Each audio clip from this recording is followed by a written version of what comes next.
Hi there, and welcome to This Day in History for November 28th. November 28th is the 332nd day of the year in the Gregorian calendar, 333rd in leap years, with 33 days remaining to the end of the year.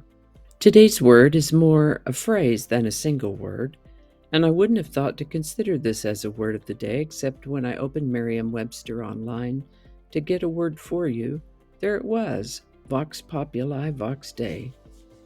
This comes to our attention because of a series of activity on Twitter culminating in Elon Musk using the phrase in a tweet to announce a decision.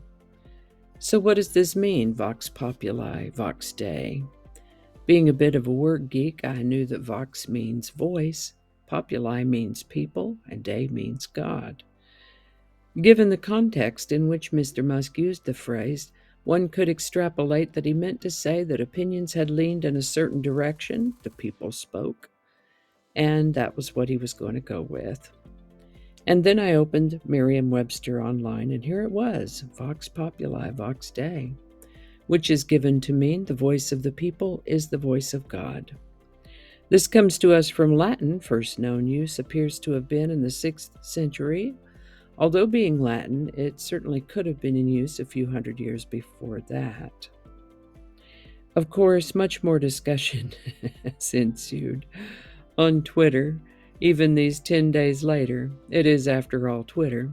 But there you go, Vox Populi, Vox Dei.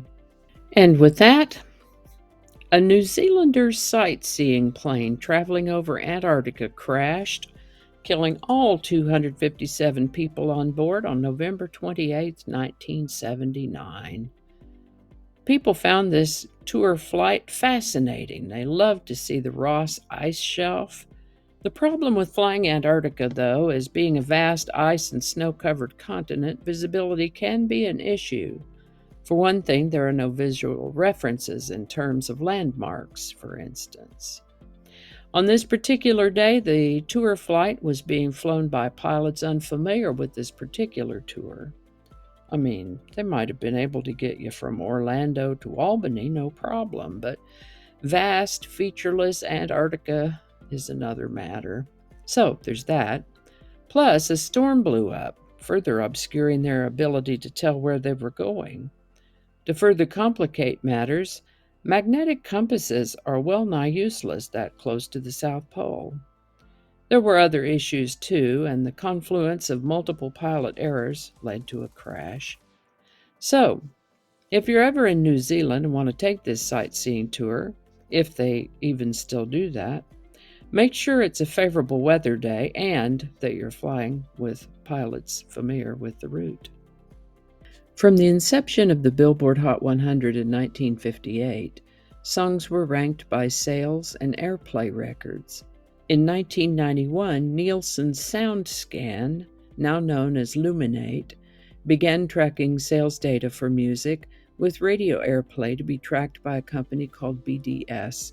And in November of 1991, the Billboard Hot 100 officially changed from the previous tracking method to the current one. Today's song, When a Man Loves a Woman by Michael Bolton, has the distinction of being the last song to be counted under the old method. Written by Calvin Lewis and Andrew Wright, When a Man Loves a Woman was originally recorded by Percy Sledge in 1966. That version hit number 1 in May of that year, and it's been a popular song covered by several artists over the years. Michael Bolton recorded When a Man Loves a Woman in 1991, and it hit number 1 on the Billboard Hot 100 for the week of November 28, 1991. Link in the description. And I think that's going to do it for us today. Thank you so much for watching. Consider subscribing if you haven't already. Feel free to share this video with the link in your email, messaging, or social media. If you enjoy this series, you can check out the playlist that contains these videos. I'll put a link to that in the description. That description lives on YouTube, so for other platforms, I'll include a link to my blog page that is called No Really. You can also find me on Rumble, Parler, BitChute, and Getter. all those links in that description. Alrighty, that's all I can think of right now. Thanks again, and I'll see you next time.